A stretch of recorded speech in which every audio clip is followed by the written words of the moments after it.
آپ سن رہے ہیں خود سے خدا تک، نفس کی جبلتیں، وابستگیاں، اٹیچمنٹس۔ کبھی ہم نے سوچا ہے کہ تیزی سے اپنی تباہی کی طرف رواں دواں اس دنیا میں ہر لحظہ بڑھتے ہوئے استحصال، غربت، ناانصافی، تشدد، ظلم و ستم اور جنگ و جدل سمیت ہر قسم کے بگاڑ کی اصل وجہ کیا ہے؟ مختصر ترین الفاظ میں اسے دین سے دوری کہا جا سکتا ہے۔ دین فطرت ہے، نیچر ہے، اس لیے ہم یہ کہیں تو ہرگز بے جانا ہوگا کہ انسان فطرت سے دور ہٹتا چلا جا رہا ہے، اور فطرت سے دوری کا ایک ہی مطلب ہے کہ وہ اپنے خالق سے دوری ہے۔ وَلَنَبْلُوَنَّكُمْ بِشَيْءٍ مِّنَ الْخَوْفِ وَالْجُوعِ وَنَقْصٍ مِّنَ الْأَمْوَالِ وَالْأَنفُسِ وَالثَّمَرَاتِ وَبَشِّرِ الصَّابِرِينَ، اور ہم تمہیں کچھ خوف اور بھوک اور مالوں اور جانوں اور ثمرات کے نقصان سے ضرور آزمائیں گے، اور صبر کرنے والوں کو خوشخبری دے دو۔ خالق ہمارا رب کہہ رہا ہے کہ وہ آزمائے گا، ٹیسٹ کرے گا، تاکہ دیکھ لے کہ کون اچھا ہے اور کون برا۔ اس آزمائش کے لیے جو نظام، سسٹم کام کر رہا ہے، اس کے اندر اتر کر دیکھا جائے تو مارے حیرت کے سٹی گم ہو جاتی ہے۔ ہمارے نفس سیلف میں ہر شے سے جذباتی طور پر وابستہ، اٹیچ ہو جانے کی جبلت بے پناہ طاقتور ہے۔ یہ ہر شے کا مالک بننا چاہتا ہے، آن کرنا چاہتا ہے، ملکیت چاہتا ہے۔ سچ تک پہنچنے کے لیے ہمیں اپنے نفوس کی پور پور کو دیکھنا پڑتا ہے، انکوائری کرنا ہوتی ہے۔ در حقیقت ہمارے نفوس اتنے گنونے، بد کردار اور اتنے خوفناک ہوتے ہیں کہ اس خوفناکی سے گھبرا کر لوگ ساری زندگی خود سے بھاگتے رہتے ہیں، کامیابی سے خود کو نظر انداز کرتے رہتے ہیں، یہاں تک کہ جب اس کے گنونے کردار سے خوف کے مارے جان حلق کو آن پہنچے اور اس کی بد کرداری کی ہولناک بدبو سے اپنا انجام یقینی دکھائی دینے لگے تو روحانیت کو فرنچ پرفیوم کی طرح استعمال کرنے لگتے ہیں، لیکن نفس کو پاک کرنے کی ہمت کبھی خود میں نہیں پاتے، ڈرتے رہتے ہیں، کتراتے رہتے ہیں، ٹالتے رہتے ہیں، حتیٰ کہ میر کے اس شعر کا مصداق ہو جاتے ہیں: عشق ایک میر باری پتھر ہے، عشق ایک میر باری پتھر ہے، کب یہ تجھ ناتواں سے اٹھتا ہے۔ تزکیہ نفس انسان کے ذہن کا ایک ایسا سرجیکل آپریشن ہے جو بہت خوفناک ہوتا ہے، اور اس میں معالج بھی خود انسان ہے اور مریض بھی۔ جب اپنے ٹیومر کو، اپنے پھوڑے کو بے ہوش کیے بغیر چیرا جائے گا تو پھر چیخیں تو نکلیں گی اور تعفن بھی بہت اٹھے گا، مگر نفس کو پاک کرنے، پیوریفائی کرنے کے لیے ہمیں اس مرحلے سے گزرنا ہی پڑے گا۔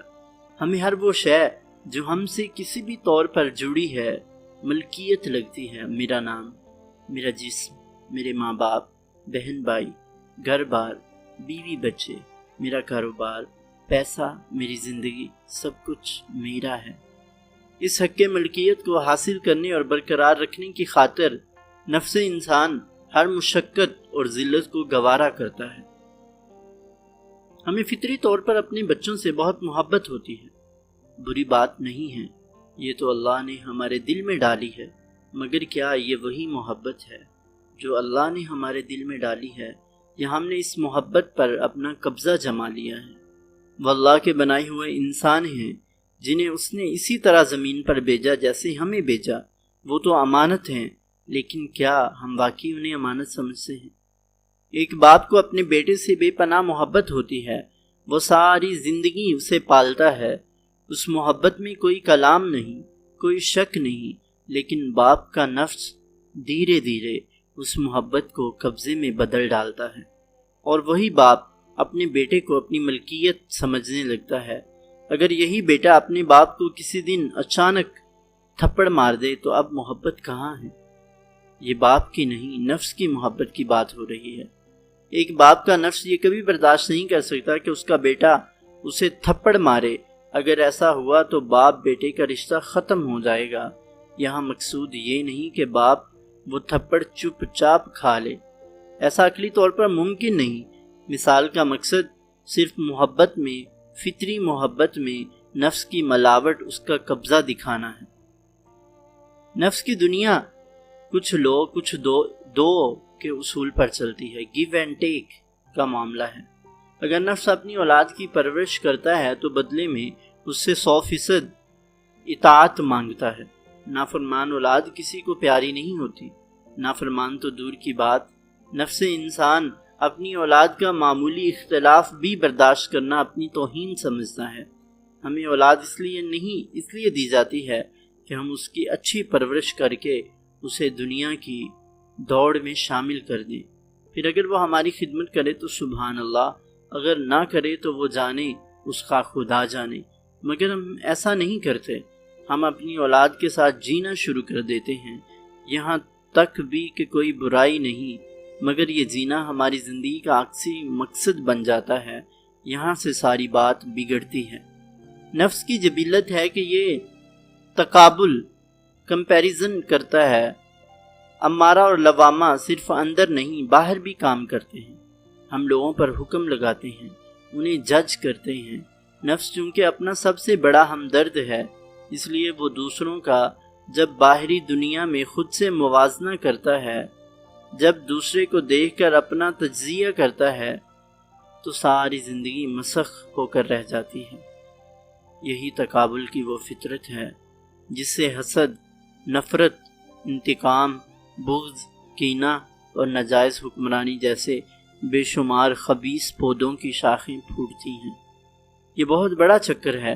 اپنے اندر کی دنیا میں آباد سومنات میں اتریں اور دیکھیں آپ اپنی جان و مال، اپنی سیکیورٹی سے، اپنی چیزوں سے، رشتوں ناتوں سے کتنا بندھے ہوئے ہیں، کس قدر شدت سے اٹیچ ہیں۔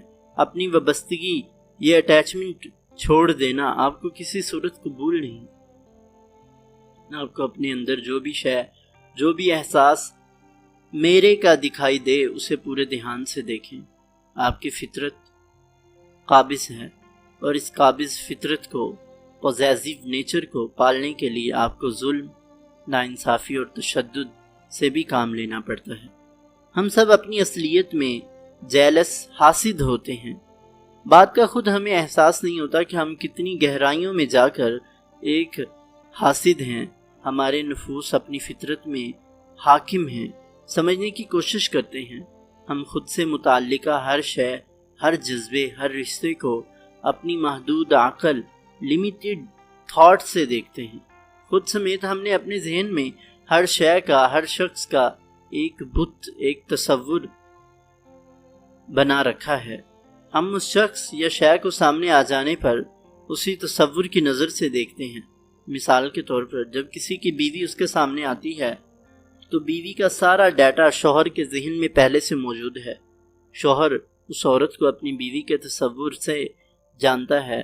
مرد اپنی بیوی سے معتبر ہے، زیادہ عقل مند، ذہین اور زیادہ طاقتور ہے، وہ حاکم ہے۔ یہ سب معلومات شوہر کے ذہن میں پہلے سے موجود ہیں۔ وہ اسے اپنی ملکیت سمجھتا ہے، آن کرتا ہے۔ اس کے خیال میں اگر وہ اپنی بیوی کے لیے اتنی محنت کرتا ہے، اسے محبت اور عزت دیتا ہے، تو بیوی کو بھی جواب میں اس کی خدمت کرنی چاہیے، اسے عزت کے مقام پر رکھنا چاہیے۔ زندگی کے سفر میں اسے ایک رہنما، ایک حاکم ماننا اور گھر میں اس کی حکومت کو تسلیم کرنا ہے۔ اس مسند پر فائز رہنے کے لیے انسان کئی روپ بدلتا ہے۔ نرم مزاج، سلجھے ہوئے اور انڈرسٹینڈ کرنے والے ایک اچھے شوہر کے ماسک کے پیچھے اصل میں کون چھپا ہوا ہے؟ اگر بیوی شوہر کو محبت اور عزت نہیں دیتی، اس کی حکمرانی کو تسلیم نہیں کرتی، تو وہ مزاحمت کرتا ہے۔ اسے اپنی خود ساختہ سلطنت میں اپنا وجود قائم رکھنے کے لیے ہر صورت اپنے مطالبات کو منوانا ہوتا ہے۔ یہ قابض فطرت احساس حاکمیت ہے۔ دوسری طرف بیوی بھی یہی کھیل کھیلنے میں مصروف ہے۔ ہم سب ایک دوسرے کے ساتھ اسی طرح کھیل رہے ہیں۔ اپنی عزت نفس کو توہین سے بچانے کے لیے ہم دوسروں کی عزت کرتے ہیں۔ ہم حاکم کیوں ہونا چاہتے ہیں؟ ہم ہر شے پر قبضہ کیوں جمانا چاہتے ہیں؟ کہیں اس کی وجہ یہ تو نہیں کہ ہم تنہائی سے خوف زدہ ہیں، اس لیے تنہائی سے بھاگ کر ہم اپنی دنیا بنانے میں مصروف ہو گئے ہیں، ملکیتیں اکٹھی کر رہے ہیں۔ اللہ نے یہ سب ہمیں صرف آزمائش کے لیے دیا ہے اور ہم اس کو اپنا سمجھ بیٹھے ہیں۔ ہم حاکم رولر کیوں ہونا چاہتے ہیں؟ ہم ہر شے پر قبضہ کیوں جمانا چاہتے ہیں؟ کہیں اس کی وجہ یہ تو نہیں کہ ہم تنہائی سے خوف زدہ ہیں؟ اس لیے تنہائی سے بھاگ کر ہم اپنی دنیا بنانے میں مصروف ہو گئے ہیں، ملکیتیں اکٹھی کر رہے ہیں۔ اللہ نے یہ سب ہمیں صرف آزمائش کے لیے دیا ہے اور ہم اس کو اپنا سمجھ بیٹھے ہیں۔ اگر انسان اپنے نفس کو مہذب اور تعلیم یافتہ کر لے تو یہ تمام جبلتیں دھیرے دھیرے متوازن بیلنسڈ ہونے لگتی ہیں۔ وہ زندگی پہلے کی طرح ہی گزارتا ہے، مگر اس کی بلند عقل اسے بتا چکی ہوتی ہے یہ سب عارضی ہے، یہ سب اس کا ہے مگر اس کا نہیں ہے، یہ پرایا مال ہے، اس کو استعمال کرنے کا سارا حساب دینا پڑے گا۔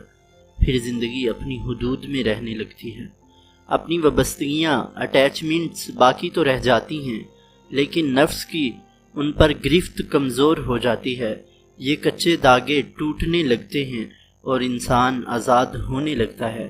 یہ کام کوئی شک نہیں بہت مشکل ہے، مگر اس کی جزا، اس کا ریوارڈ اتنا بڑا ہے کہ سمجھ آ جائے تو اس کام کی مشکل کوئی مشکل نہیں رہ جاتی۔